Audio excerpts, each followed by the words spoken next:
One game. Coming at you live in America. I say, hold up. Wait a minute. Something ain't right. On air and online at theticketfm.com. Here are your hosts, Jake Bakoven and Enrique Alvarez Clearing.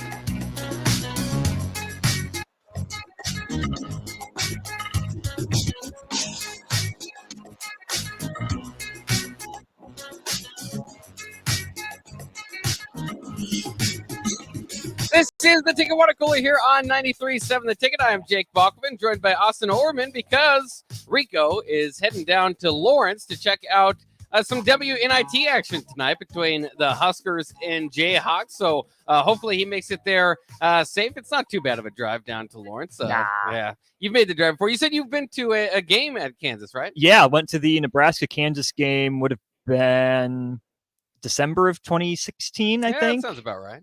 Yeah, December 2016.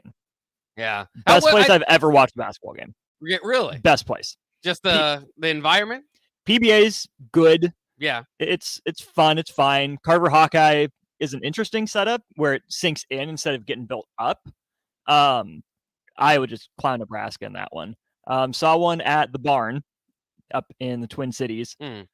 Now same sort of thing. Too. That's an elevated court, isn't it? And elevated court, super old building. The stands are super old. Yeah. Neat interior, not the best place. The environment at Fog Allen was top notch. Like, not a Kansas fan. I was there, rooting on Nebraska with a Kansas fan. I got goosebumps. Even though I hate Kansas, I hate everything that program stands for. You do. You hate Kansas. Yes. And just everything that program stands for. And looking at Fog Allen from the outside, it looks like just an average rec center. Like, it looks like every other building on campus. It does. Yeah, I've seen it. I've toured it. I haven't seen a game there. Yeah, you walk in and like, oh, it's actually bright in here. It's different. And then you walk in and you're like on the court. You're like steps away from the actual baseline, and that's cool. Oh, yeah. Their pregame stuff was awesome. The crowd was into it. It was not the most competitive game, but Nebraska hung close enough to keep the crowd engaged. Next year at Pinnacle Bank. I literally called that Mikhailuk was going to hit the three. Yeah. At the end. Yeah. I called it.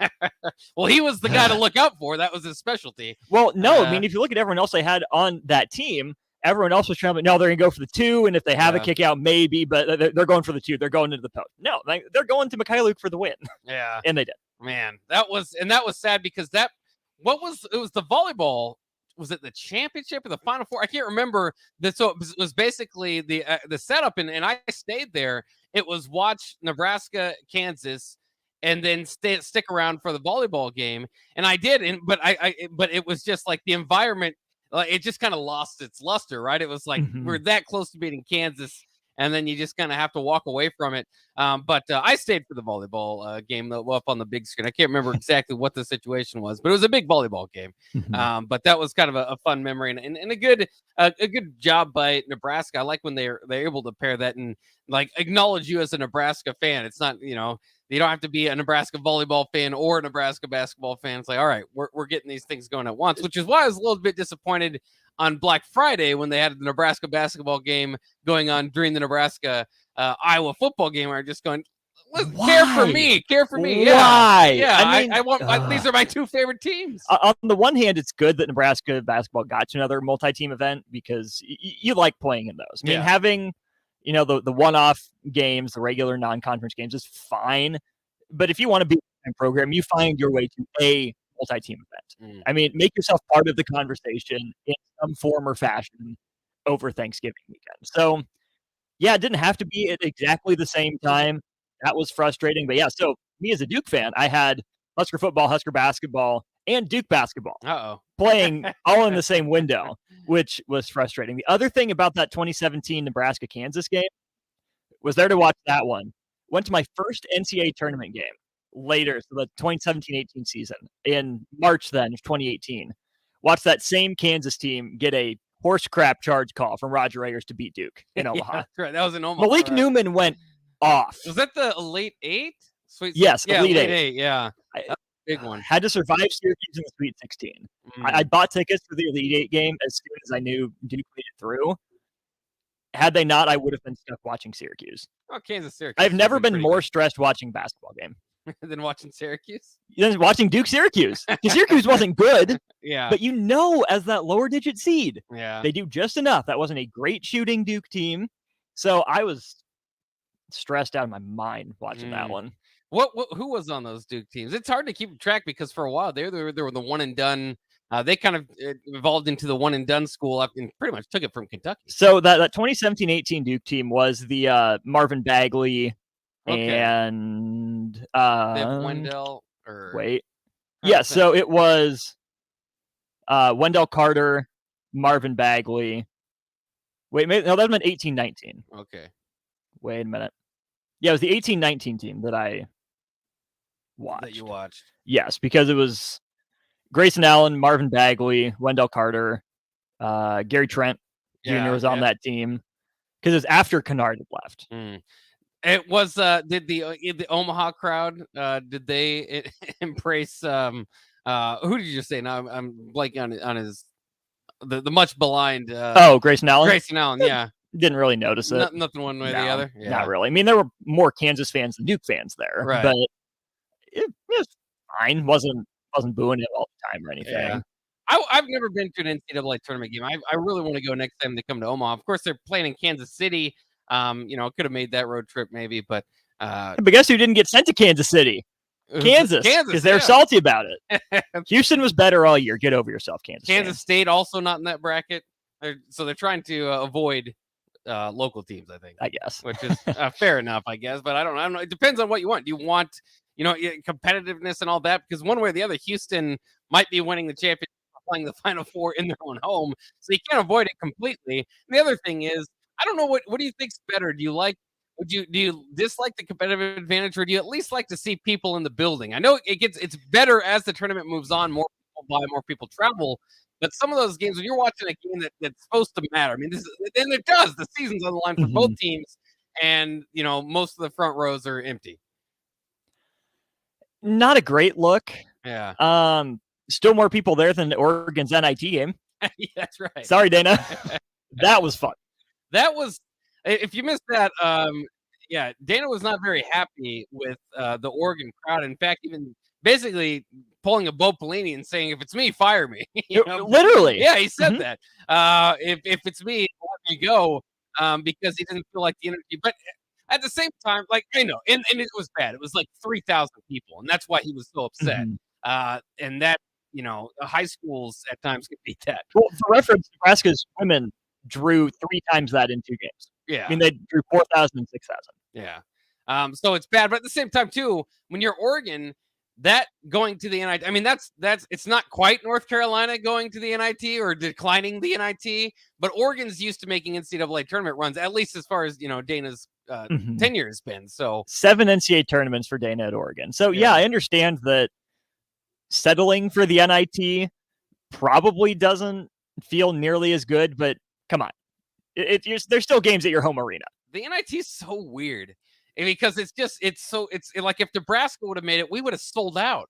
I mean, people would be going crazy just to get over 500. Yeah. And at the complete opposite spectrum of that, there are teams opting out because it's below them.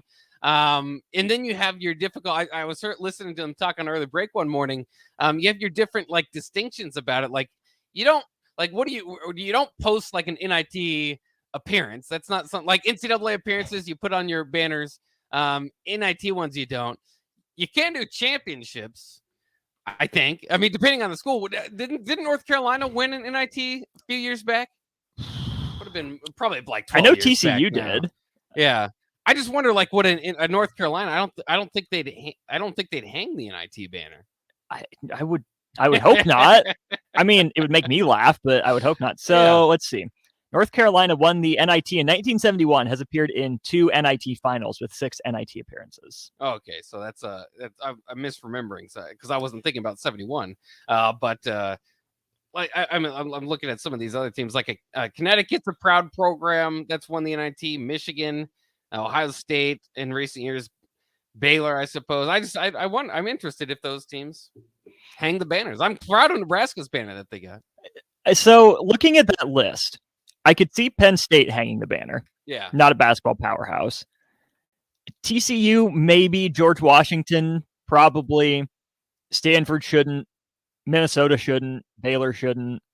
Wichita State, maybe. They won it in 2011. Yeah. Dayton. Yeah, Dayton beat Carolina in the final in 2010. Okay. Yeah. And then Carolina responded the next year.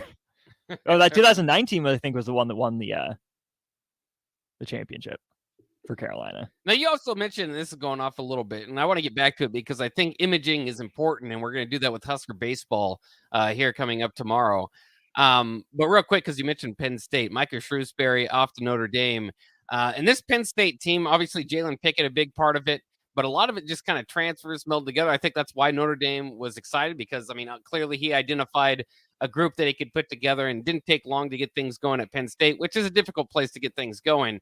Now the question is, and then I've seen Penn State people saying, do you want to splash high or this or that? It really kind of makes you, I don't know, somewhat sad for Penn State in my mind, because how do you get off the mat? I mean, this is a step toward it, but you've got to now make another hire. What do you hope? Do you hope it's another Micah Shrewsbury who's gone in 2 years after success? I guess, but it's definitely it just kind of it is what it is. And Nebraska might be in a similar category if you didn't have tie-ins to Nebraska, where even if you have success, you might be stepping stone territory. We were worried about that with Fred Hoiberg. Yeah, if things went well in the first 2-3 years. Hasn't come to that. Right. Penn State's in a fascinating, somewhat similar position to Nebraska. They obviously make the tournament this season. Before that, the last time they made it was 2010, 2011. Won the first round game, lost in the second round again. Made it in 2000, made it in 96, made it in 1991. Then you have to go back like 25 years before that one. So not a lot of basketball success. And some of the names I've seen thrown out for Penn State are like Colgate's head coach.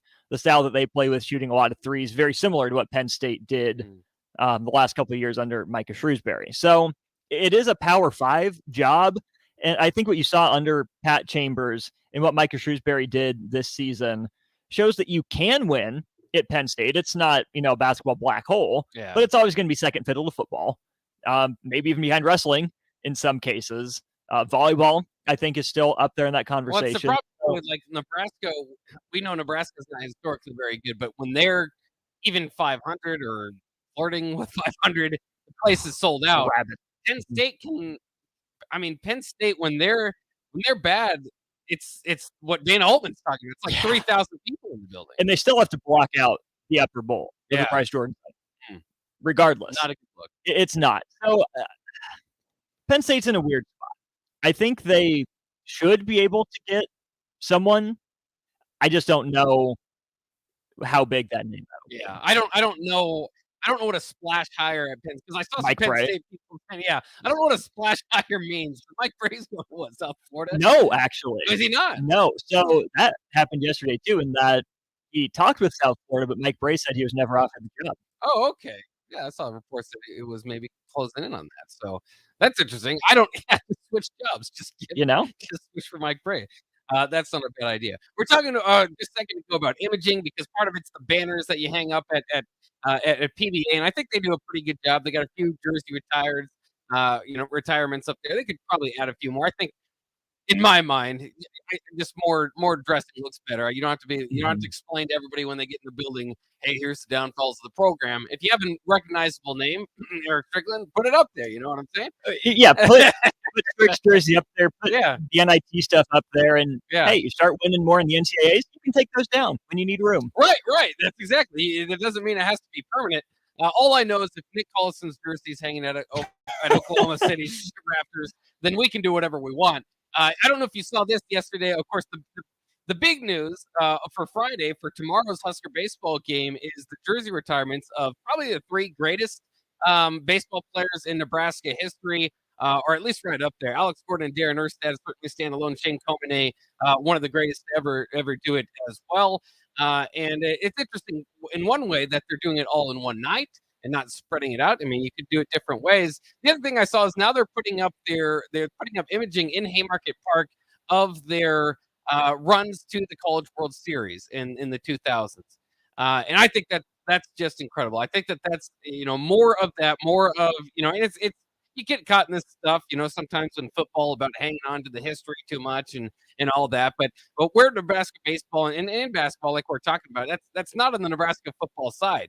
And I don't care. I mean, personally, I love Nebraska volleyball fully embraces every All-American they've ever had, and it looks gorgeous. It looks great. You feel like you're part of history when you're walking in there. I like more of that. I don't know if you could do that with Nebraska basketball. I don't think there's enough jerseys that are worth that. I don't know if you could do that with Nebraska baseball, but with that special run that they had in the early 2000s, I love embracing. Oh, absolutely. I mean, like you said it, 3 of the greatest players ever. I mean, those are Mount Rushmore dudes, without a doubt. So I get that you're sharing the stadium with the Salt Dogs, but if you want to make it feel more like your home, more homage to the past, it's not a bad thing because those are 3 of the greatest players ever. One of them coached here. Got you to 4 regionals, the Big Ten title. Was the number 1 overall pick. Yeah, honor that guy. Yeah. One of them won college baseball's Heisman. Yeah. Was there for College World Series. Great. The other was maybe the best workhorse dude with the nastiest stuff you've had in your program history. Yeah. It's cool to see. And besides, that's how I think you connect the areas. I think, it's a throwback to the people who were there and built it, but it's also something for guys coming in as a recruiting tool. Like, hey, it has been this before. Nebraska can do this. We want you to be part of the next group to do this. Yeah, and that's not bad to say, hey, you can either be the best player in college baseball. It's been done before. Or you can be the number 1 pick in the draft. It's been done before. So I can't wait for that. I'm going to that tomorrow. Taking my son. I'm worried a little bit about the weather. I might not be able to stick through the whole game, but I'm going to be honest. I bought those tickets. I'm going because of the jersey retirement thing. I mean, I'm really excited for the history of it. I was going to go, but Nick and I are busy tomorrow night. Oh, are you? What are you up to? emceeing a gala. Oh, are you really? Yeah. That's interesting. I might have to ask you a little bit more about that. We'll also talk Husker football practice, of course, 3rd practice in the books. A little bit just with that and just expectations moving forward for Nebraska, position groups, stuff like that. We'll break that down coming up next year on the Ticket Water Cooler on 93.7 The Ticket.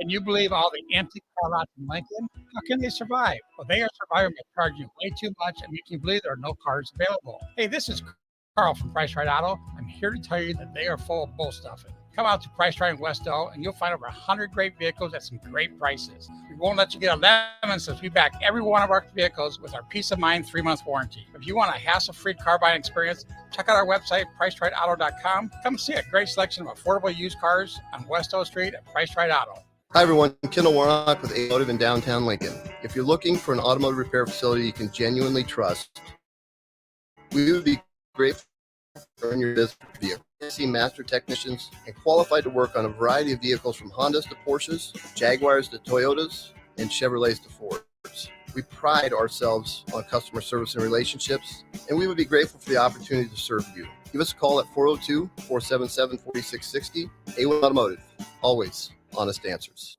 This is Jay Foreman. When I played football for Nebraska in the NFL, I wore protective gear to safeguard my health. Today, I'm not only protecting my health, but everyone in our community by staying up to date with the bivalent COVID vaccine. Update your protection with the bivalent COVID vaccine while it's still free. Find out more at healthylincoln.org. That's healthylincoln.org. Chances are you've tried fruitcake before. Chances are it looks pretty weird. Lots of colors that don't really exist in nature. Chances are it tastes weird. Chances are you need to try fruitcake again.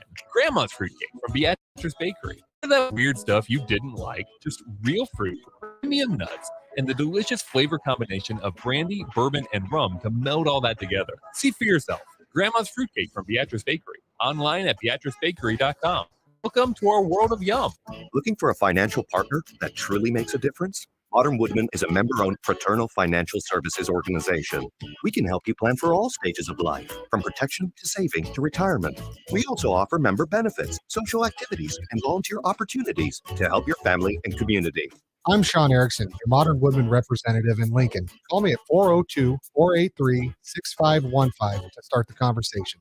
Modern Woodman of America, touching lives, securing futures. You know that feeling after a good, hearty meal? The worries of the world just slip away. Time slows down. Nothing but good times and good company. That's what you get with Mary Ellen's Food for the Soul. Mary Ellen's does food right, with a menu that includes smoked wings, pulled pork, brisket, catfish, and don't sleep on their sides. Shrimp and grits, collard greens, baked beans. It's food that makes your heart happy. Mary Ellen's Food for the Soul, just east of 27th and Pineland. Let them fix you a plate. Spring is here. It's time to get back outside and into proper shoes this year. Brown Shoe Fit is the place to buy this spring with their sale on athletic shoes. Get $10 off any athletic shoes $105 and under, and get $15 off any shoe over $105. Choose from respected brands like Hoka, Brooks, New Balance, On, and 361 Running. And don't forget the trendy Hey Dudes. A new shipment just arrived for the season. Start your spring off right at Brown Shoe Fit, just south of 66 and Q in Lincoln. 93.7 The Ticket. Fox KFXL weather. Brought to you by Bryant Air Conditioning, Heating, Electrical, and Plumbing. Mostly cloudy skies, cool conditions here for our Thursday, high of around 48. Winds out of the north-northeast at around 10 to 15. Partly cloudy tonight with the low dropping down to around 31. We'll see a chance of scattered showers tomorrow with highs back up to around 53. I'm meteorologist Tim Wright for 93.7 The Ticket and theticketfm.com.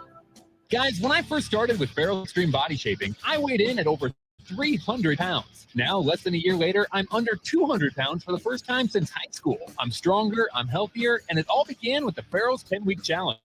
10 weeks of kickboxing, strength training, and guided nutrition coaching to help you reach your fitness goals. Their next 10-week challenge begins on April 8th. If you're wanting to change your life like I have, head to theticketfm.com and click on Enroll Now on the homepage. Plus, get a promo code for a discount just for ticket listeners. Farrell's Extreme Body Shaping.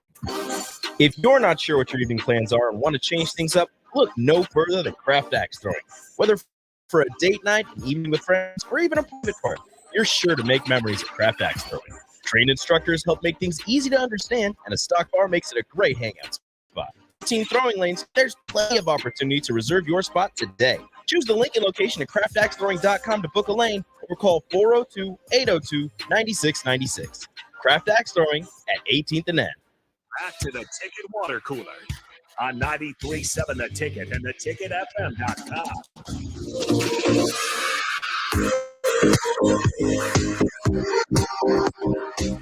We are back in the Ticket Water Cooler here on 93.7 The Ticket, and as we come back, there's another former Nebraska high school player entering the portal. Seems to be a common theme these days. New Mexico forward Josiah Alec, former North Star Navigator, I believe, has entered the transfer portal. This brother of Becca. There you go. This is interesting too because now I'm blanking on his name. Is it John Canty, the Colorado State transfer, who used to play in Omaha, has actually already been contacted by Nebraska and I think 13 other schools. There's a lot of interest in him, and I would love to see him come back based on the one Colorado State game I watched when he played well. But in general, it's interesting. Do you think this has kind of made some rounds too with Nebraska, and Sam Griesel was a big probably reason why is how much success they had bringing him back. Is it important in basketball, like in-state recruiting? Is it important to maybe give guys a shot at this level? There's only so many spots on a basketball team. I always say, as opposed to football, if you have 3 spots and you like a kid out of Chicago more than you like a kid out of, Elmwood Murdoch, then maybe you just take the Chicago kid. So, like in football, it depends on which kids you're taking, because Creighton probably has more basketball history than you do. They're going to get probably their pick of the Omaha kids. They're going to be first in the running for that. Doesn't mean Nebraska shouldn't be in there trying. But I think you got to hit Omaha. There's no reason Chucky Hepburn should be in the state. Plain and simple. But then you look right at Lincoln, Jonathan Williams, he was being touted as, hey, he's Chucky's equal. Yeah. Turns out he really wasn't. So again, you just got to target it, plain and simple, because Mike Dom would be nice to have. Right Cell out in California would be nice to have in Lincoln. Mike Dom probably could have been something here. But for each one of those guys that you don't get, think about the ones you do get. Brady Hyman, Charlie Easley, Johnny Trueblood, which again, good enough to play college basketball, just not at the D1 level. So you can't just go after these kids because they're local. They have to fit what you want to do, and they got to prove they can hack it consistently at the D1 level. Yeah. Oh, and too, I've compared this in the past. The basketball in-state recruiting, more. That's as important to get those guys than in football. But it's even more interesting those last couple of years. The quarterback position is kind of similar because the quarterback position, that's a big room, or not a big room, but a big deal, and somewhat of a small room. Now Nebraska has like 6 quarterbacks, so they're a little bit And just added a walk on from this apparently. yeah, they're a bit of an exception. But I guess my point there is it's kind of the same thing. Like we were going into last year, and you think, well, you can't let Zane Flores leave the state, can you? But at the same time, you're usually doing a 1 quarterback class. You make an exception with in-state guys. If you like Pop Watson more than you like Zane Flores, and it's the quarterback position, you're not like saying, well, we'll see how kind of. You need to get that position right. I don't know, but it is fascinating because Nebraska's now going to have 2 straight years where they're not going to get the Power 5 quarterback who, down to Kalen now committing to Missouri. Again, it depends on who the guy is, what your vision for them is, because Nebraska has taken an in-state quarterback recently in Heinrich Haarberg.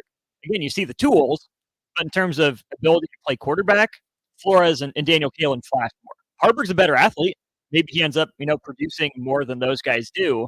Who knows if it'll be a quarterback? So again, it's not about the number of in-state kids, it's which ones do you get? Do you get the right ones? Do they actually fill a role? Because if you're just going to recruit in-state to say you recruited in-state, people see through that really quickly when the kids don't see the field. Well, and then, just because people feel like, well, it just means more to them or, that sort of thing.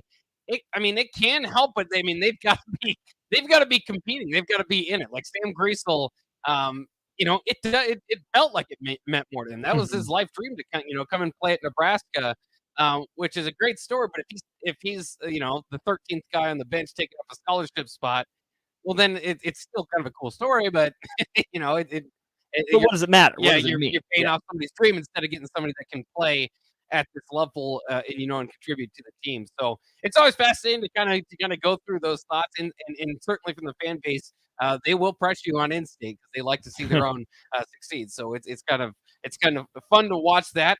Speaking of that, Malachi Coleman was at practice today. I don't think he's getting ready for the spring. I think he's going to join the team in the fall, but he was at practice among many other recruits, actually. Jacob Barope, maybe one of the top names out there at Bellevue West that was on the sideline. Busy day at practice number 3 for Nebraska. Not too much to report on. It wasn't day 1 where we had suspensions and guys that were no longer on the team, but it was a first look for the media at guys like Jeff Sims, Elijah Judy, Gilbert there at tight end, Vic Sherman, all the new guys. Tommy Hill, by the way, is back at practice, and they've got guys wearing green and yellow as far as non-contact and non-participating. Casey Thompson was out there in a yellow jersey, I believe, which is basically non-participating member. Teddy Prohaska back running drills. He was in a green jersey, so no contact there. Any other updates you thought were notable from practice today? Saw that the first offensive line group from left to right, Corcoran, Piper, Ben Scott, Murray Newely, Bryce Benhart. Makes sense. Curious to see what that group looks like. Yeah, especially with Prohaska back, because that sounds like about what you would expect. But that tackle combination has not worked for Nebraska to a large degree in the last couple of years. They did get better last year. I think that's important, and I think that's part of the reason Donovan Raiola returned to Nebraska, among other things. But was that offensive line did get better as the season went on. Another thing, and again, not too much of a newsy day, but those things are of interest to Husker fans. Another thing that we've kind of known or seen is that Matt Rule is doing a similar thing to what actually Dion is doing out in Colorado, which is making you earn your jersey numbers. For Matt Rule, it's to get single-digit jerseys. For Colorado, you just got to earn them in general. Nobody's got numbers, but they do plan on giving voting for whoever gets the number 1, and it's supposed to be an honor. You've earned that number 1. What if you're a guy that likes to wear 17? You get voted to wear number 1. Right. Can you decline it and give it to the second place finisher? Yeah. I don't know. I don't know either. I like it a lot better what like LSU does, or what Mike Trout's high school does, is that at LSU the number 7 is reserved for the best playmaker on the defense, according to, I think it's the coaches that hand that out. You can't just force something like that to become a thing. Yeah. But the more a guy wears number 7, makes plays, the more it becomes in honor. Mike Trout, goes and hands his high school number to the captain of his high school team. That's really cool. Most years. So stuff like that works. And I don't think what Matt Rule is doing is bad or wrong. But like you said, for some guys, there's just a comfort thing with a number. For some guys, their number means a lot to them. They wear it for a reason. So taking them out of their comfort zone, on the one hand, I get it as a prove it, you want it, you earn it sort of thing. But if there is enough significance, someone's always been that, I don't see the harm in letting them have a different number. Yeah. But it's always been a mystery to me exactly how they do it. Not a mystery, because it's different team by team basis. But how you do that, because sometimes you'll see big time freshmen come in and get a single digit number. Sometimes and there are only so many of them. So right. So it is kind of a fight to get those ones. So I know jersey matters. Ultimately, doesn't matter. But like you said, I think Michigan does that. I think that the number 87 is pretty reserved for their best receiving threat. They've got a few different numbers like that. I think that's just kind of cool layer to to the history of your program. So I think that's pretty cool, and we'll see how guys kind of go about that. I do think it's interesting because there's been kind of mixed reports on Shedeur Sanders, the son of Deion, whether he gets the number 2 or not, like he wore at Jackson State, because I've seen that was written in an article, but then I've seen practices of him with just a blank jersey. So I'm not sure with that one way or the other, but there are some guys that like it'd be very strange in my mind to tell Quentin Newsom he can't wear number 6. And they switched his jersey number because it's part of this deal. But at the end of the day, I think Quentin Newsom is going to wear number 6 if he wants to. Maybe he switched it out of his own idea, but I think it's part of this larger idea. There are some guys that it's like, I know it's new staff and everything, but he's good. He's that guy. It shouldn't matter, but it kind of does. Yeah. At the same time, because you should just be out there playing football. Jersey number shouldn't be that big a deal, but it is to some guys. You have to acknowledge that reality. It'd be weird to see Quentin Newsom not wearing number 6.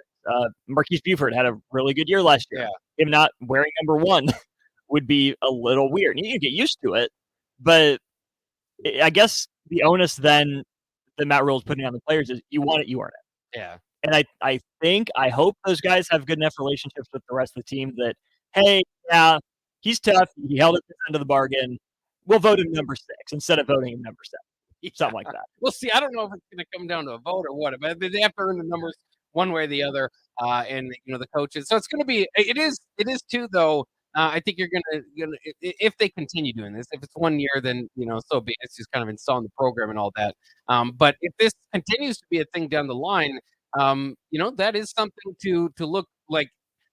Us as fans can look at it and see guys wearing those jersey numbers and say, okay, so this is an honor thing. This isn't just, again, a freshman coming in and say, hey, I'm not going to commit unless I get number 9. It's funny too, because I hope, as an observer of the program that wants to succeed, that the players aren't focused on jersey number. They're focused on the little things day to day, getting better at football, and that will lead to it. We talked to Evan Blaine yesterday, and he noticed a certain lightness, he said, about the program, where some of that off the field stuff was taken off their mind. They're just there to focus on football and get better at football. And the players seem to like that. And I hope they don't get so caught up in, I'm going to practice harder because I want this jersey number, instead of I'm going to practice harder because I know I have more to give, because I know it makes the team better. Let the jersey number fall where it may. Yeah. We'll see kind of how it all plays out. Certainly they have to keep their minds in the right place. So far, things look pretty good. Of course, they can't lose, so that's going well. But you can't have injuries and things that pop up in that way. Nothing bad to report from practice number 3 today in Lincoln. All right, let's take a quick break here on the Ticket Water Cooler and invite Nick Sanders in for the crossover of Happy Hour, which today will be Nick in Austin. So we'll preview that coming up next year on the Ticket Water Cooler on the crossover on 93.7.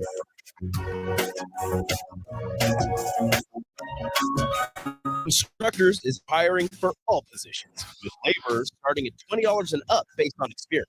Constructors has immediate job openings for laborers, mechanics, bridge builders, operators, and drivers. Start your new career today. Constructors offers great pay, health, dental, and vision insurance, paid time off, paid holidays, and so much more. Join the crew today and be a part of Nebraska's oldest paving company dating back to 1908. For a complete list of openings and to apply online, visit constructorslincoln.com. Integrated Life Choices has been inspiring opportunities for individuals with disabilities for more than 15 years in Lincoln by offering a number of services. From group homes for special needs adults to independent living resources and job training, you'll find the intellectual and developmental disability services your loved one needs to live a fulfilling life. They're also hiring. If you're looking for a more rewarding career, learn more about available positions. Learn more about services for your loved ones or employment today at ilc.net. Integrated Life Choices. Are you looking for a solid, stable career in assembly, CNC machining, or injection molding? We got you covered. Hi, Bob Williams, HR Director for Garner Industries, a world-class manufacturer with a 70-year history right here in Lincoln. And I just listed some great career opportunities you can find by logging into GarnerIndustries.com. If you want top pay, excellent benefits, flexible work hours, and an opportunity to work in a clean, modern, air-conditioned facility with great people, contact me today by applying online at GarnerIndustries.com. Chances are you've tried fruitcake before.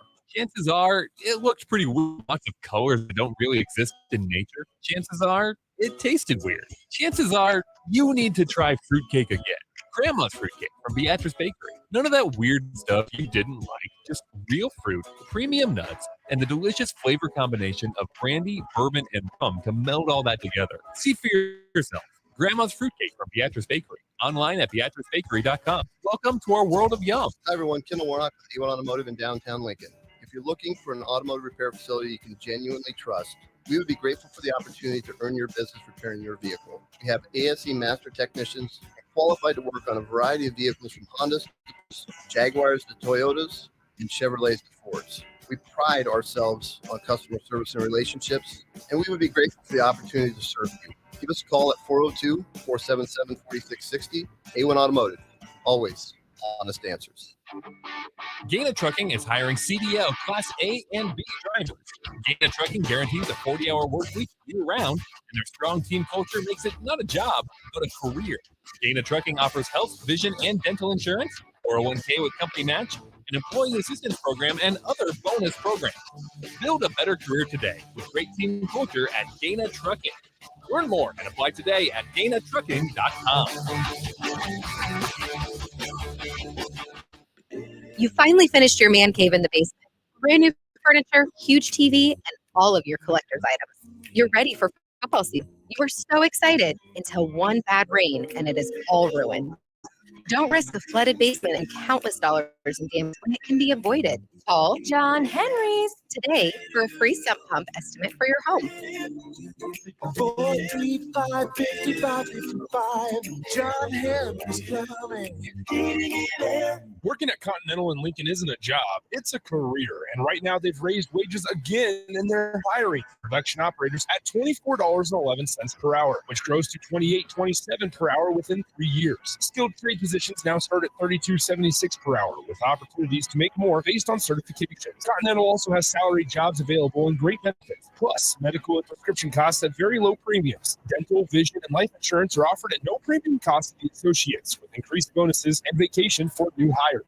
To learn more or to apply, go to continental-jobs.com. Keyword Lincoln. Come work it today. Rico here, HIS. I'm letting you know HIS is a great place to bring your vehicle for service. With superior service, bumper to bumper, we'll treat your vehicle like it's your mother's. It doesn't get any better than that. So call 402-488-8934 and HIS Auto will make you glad you did. 5% off, mention this ad, and for sure your mother will be proud you called. 402-488-8934, HIS Auto Care, 7th and Van Dorn. God bless you. Mary Ellen's Food for the Soul. It's food right here in Lincoln. Ribs, wings, catfish, coleslaw, cornbread, grits. I mean, I'd say it's food like your grandma used to make, but my grandma never made food like that. If you haven't already, you've got to give it a try. Check out their location across from South Point at 27th and Pine Lake, or find their food truck at events all over town, or visit them online at maryellens.com to see the full menu. Mary Ellen's Food for the Soul. Let them fix your night. 93.7 The Ticket, Fox, KFXL weather, sponsored by John Henry's Plumbing, Heating, and Air Conditioning. Mostly cloudy skies, cool conditions here for our Thursday with a high of around 48. Winds out of the north-northeast at around 10 to 15. Partly cloudy tonight with the low dropping down to around 31. We'll see a chance of scattered showers tomorrow with highs back up to around 53. I'm meteorologist Tim Wright for 93.7 The Ticket and theticketfm.com. Back to the Ticket Water Cooler on 93.7 The Ticket and theticketfm.com.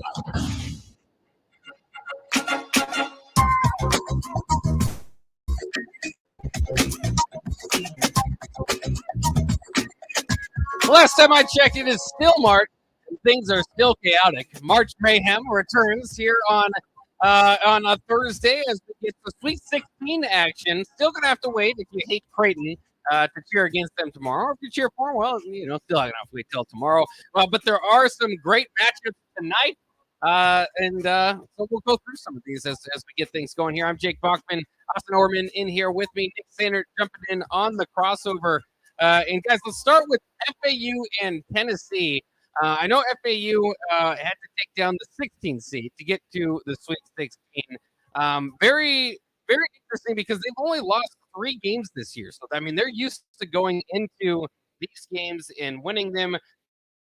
Daniel Davis, one of their best player, did something, there's stats up FDU that hadn't been done in NCAA tournament quite yet. I don't know if that counts because there's a 16 seed. I think it does because it was in the second round. I think it still counts. You guys still expect Tennessee to get the win tonight? Yes. No, Austin, don't do this. Don't do this. Tennessee's defense is really good. Tennessee should win if FAU A, get out in transition, B, knock down threes. That's all they need to do. It's the same script UMBC needed to beat Virginia. Oh, yeah. You're absolutely right. I mean, that's what FAU does. If they're a good enough defensive rebounding team. If they can limit Tennessee to 8 or fewer offensive rebounds, FAU wins the game. Okay. That's interesting. See, so I picked FAU to beat Memphis. So I was riding with the Owls for a little bit. But now, Tennessee is too tough of a match. Yeah. Tennessee was really good early on the season, not as good down the stretch. So we'll see if they've corrected things there. On the other end of that East bracket tonight, Kansas State and Michigan State. That's going to be a good game in and of itself. You guys, I mean, where are we with Big Ten basketball? Does Michigan State need to win, or do we already understand the Big Ten? They just not. It's a good conference as far as competitiveness, but just not one of the top conferences in the nation right now. It doesn't really help or hurt the Big Ten, I don't think, because we already expect Michigan State to do Michigan State things. Yeah. It's not surprising that they're in the Sweet 16. It's just not. So to me, it's gravy for them because they're overplaying their seed at this point, like they do. For Kansas State, though, this is a big moment for Jerome Tang. Scott Dree's assistant at Baylor for a long time, right-hand man. Proven he can coach some basketball. Proven he can recruit. Now, so here's what's interesting with when we look around college basketball and we see Notre Dame paid a hefty price and committed to Micah Shrewsbury. Makes me sad.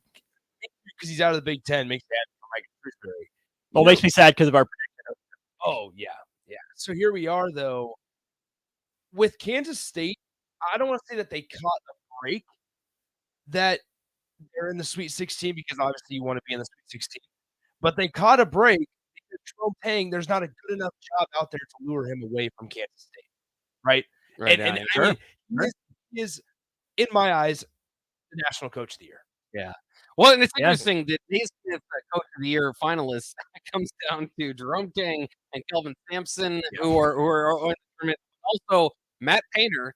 And Shaka Smart. So probably, I know it's a regular season award, but and I love Shaka Smart, and folks know I like Marquette. That's who I had picked to win it. But you got to admit the job that Jerome Tang has done. Yeah. They lost one of their best players, Nigel Pack, only because of NIL. Right. That was literally the only reason Nigel Pack left. And in a state where you've been overshadowed by Kansas basketball for years and years and years. And Wichita State basketball. And Wichita State for a while. Bruce Weber was there, tried to get it. He got where they had a competitive-ish team, but never to this level. And now first year for Jerome, right? It's his Yeah. first year for Jerome Mhm. Tang. You lead them to the Sweet 16, and you're a 3 seed. Like they are supposed to be here. They are playing like their seed. They beat a blue blood in Kentucky and Coach Calipari, where you forced Calipari because of how well you played to call one of your guys the little boy or whatever, little buddy, or Little whatever, man. whatever it is. I mean, that's why he's my coach of the year, is because I found myself gravitated to watch more Kansas State games than Kansas games this year.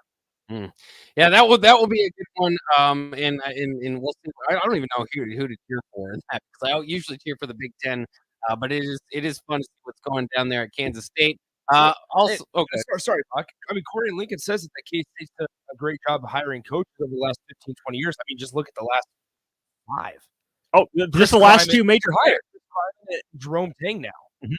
They've worked out. They've resulted in a Big 12 title in football and now a Sweet 16 appearance. And I actually think they win tonight as well. Gene Taylor, good AD. Yeah, really good. Also tonight, Arkansas and UConn. UConn is number 10 in the nation, but only got a 4 seed, so they've been doing well. Arkansas has 2 probably lottery picks on the team. It's not even their best team, so don't shoot the ball particularly well from 3. But that game should be interesting too. One to look out for. And Gonzaga and UCLA. It is 17-year anniversary of Gonzaga and UCLA meeting up in the Sweet 16, and Adam Morrison famously crying on the court. I was looking at the UCLA team. It still shocks me how many guys, because I was just watching the replay of that moment, and I was like, hey, there's Darren Collison. Hey, there's Brian Holland. Hey, there's Aaron Aflalo. Hey, there's Luke Mbama. I mean, they were just loaded. My goodness, he could hit some shots from the perimeter. Oh yeah, he was good. He was one of those guys who drafted real late in the NBA 2K draft. Oh yeah, for on video game. You could ball with. You just knew that down by like 7 in the late stages of the fourth quarter, you were just going to put him in and he was going to drink. Darren Collison also on that. I mean, gosh, that's good. I'm convinced that those early 2000 teams, and maybe it kind of speaks to the sport overall, the good early 2000 teams wipe these tournaments clean. I'm sorry. I think part of it's because NIL and all that stuff. You think there's a dominant team here? Well, maybe not in this tournament. Here, let me but ask I you- don't think that UCLA team had Alabama playing. Yeah, maybe. Let me put it to you this way, since you're a Duke fan. How about the team? This was probably right after Elton Brand, with like the Shane Battier, Jay Williams, Carlos Boozer. Oh, I mean, if you cherry pick that example, that 2001 Duke team was so freaking Mike close. Dunleavy. So let's look at it this way: the 2010 Duke team. Mm-hmm. So you have John Shire, Kyle Singler, Lance Thomas, Brian Zubak versus the 2015 Duke team. I take the 2015 team. Yeah, I mean there are a few examples there. I just feel like even you look at the Kirk Heinrich, the Drew Gooden, and Nick Collison. I mean there were just some teams that were loaded. I suppose it still happens from time to time. I just am not sure how afraid they'd be if you're Timmy. But we'll. So I mean, Corey and Lincoln points it out. Remember Frank Martin at Kansas State? Oh yeah, he was good. Yeah, he was. I remember those Kansas State teams. They had a really good point guard. That I'm blanking on the name in like 2010. I want to say Jacob Pullen. I found a Jacob Pullen jersey at the other day. I almost bought it. Frank Martin. I want to say Frank won the Coach of the Year in 2010 in the Big 12. But I remember them coming in Lincoln and they put it on Nebraska a couple of times. Well, I might remember they brought Michael Beasley into Lincoln. That's right. He was talking a big game. He was going to throw 40 points down, right. and Nebraska upset him. If you want to see something very bizarre, look at Frank Martin ball. Yes, I haven't seen that. I just remember Frank Martin. Unfortunately, I think he's at UMass right now, right? He is, yes. 15 and 16 this year one. Because he got canned from South Carolina. Yeah. South Carolina basketball. Well, he never got it really going. It's kind of surprising. Yeah. He had 1 year. Okay. 1 year at South Carolina. They're a 70 with Sandarius Thornwell Yep. on that team. And the game got moved out of North Carolina to South Carolina. So a 7 seed gets a home game against 2 seed Duke. Knock them off, go to Final Four. That's right. You remember that? Right. That was a Final Four game, wasn't it? It was. Sandarius Thornwell. What a good name for the NCAA tournament memories. All right, let's. What's South Carolina men's basketball record? Because I remember watching them. Yeah. I remember watching them in a game against UAB. It was one of these that were on. It was on like CBS Sports Network this year. They were 11 and 20. this year. So, Yikes. With G.G. Jackson, committed from North Carolina. They lost to Colorado State 85-53 this year. Yikes. Just means more in the SEC. They beat Georgetown, though. But they lost to UAB the game. I remember that one. 84-70. It was on the CBS. I was like, everybody beats Georgetown. That's not anymore. Yeah. I am excited for Ed Cooley at Georgetown. We'll see how that turns out. Again, Sweet 16 action tonight. Practice number 3 in the books for Nebraska football. Nick was out there, so I'm sure that'll be part of what's coming up here next on the Happy Hour, 93.7.